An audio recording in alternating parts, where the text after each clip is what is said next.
Like you say many times, we can't even see electricity. We can't even see gravity. So the logic mind, when it comes in and it tries to say that how is it possible that vibrations and energy are affecting us in such a large scale, in such a large way, how can we shut that? So how does meditation help us shut that logic mind off and evolve to a different sort of perspective and dimension? Yeah, okay, I'll give you a very simple explanation that you and everybody else can understand. Now just imagine you sitting on this planet Earth. And you know that, scientifically proven. You are going at hundreds of miles an hour. Do you feel it? Not only you are going around on the Earth on its own axis and you are going around with it, but as being on the Earth, you are traveling around the sun at a massive speed. And you don't feel it. Why don't you feel it? Because if you were going in a car at maybe 100 kilometers an hour, you would feel it. The reason you don't feel it that when you are moving on the Earth on its own axis or around the sun, everything else is moving with you, including the atmosphere. So you don't feel it. But you know that it's there.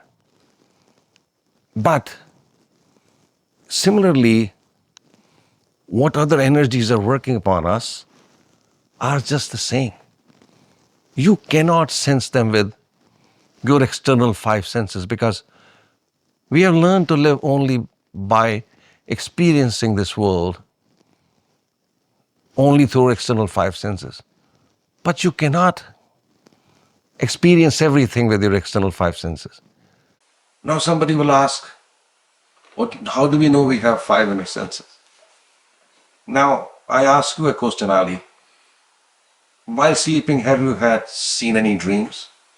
Yeah, of course. But when you were sleeping, were your eyes closed? Oh, absolutely. Then how did you see them? Just goes on to prove I have an inner sense of vision. Similarly, all five senses, we have inner senses as well.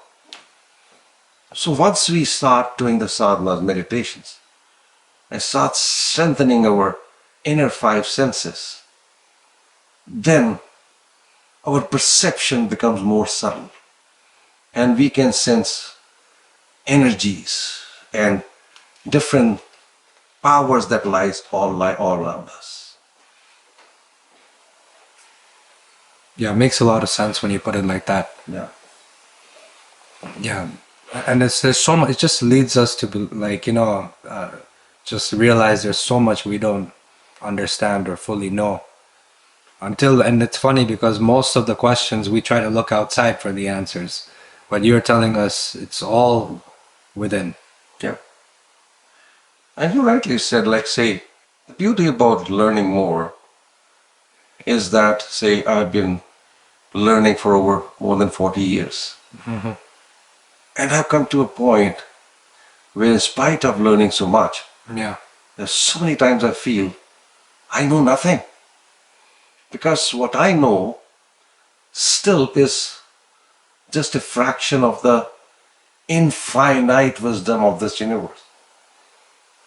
It's crazy because even like when I was in first year philosophy in university and they were talking about Socrates and they said, why was Socrates considered the wisest man, of philosophy at the time? And it was because he admitted he knew nothing, right? And then it's like the more we actually do know, the less we realize that we know. Exactly. Yeah.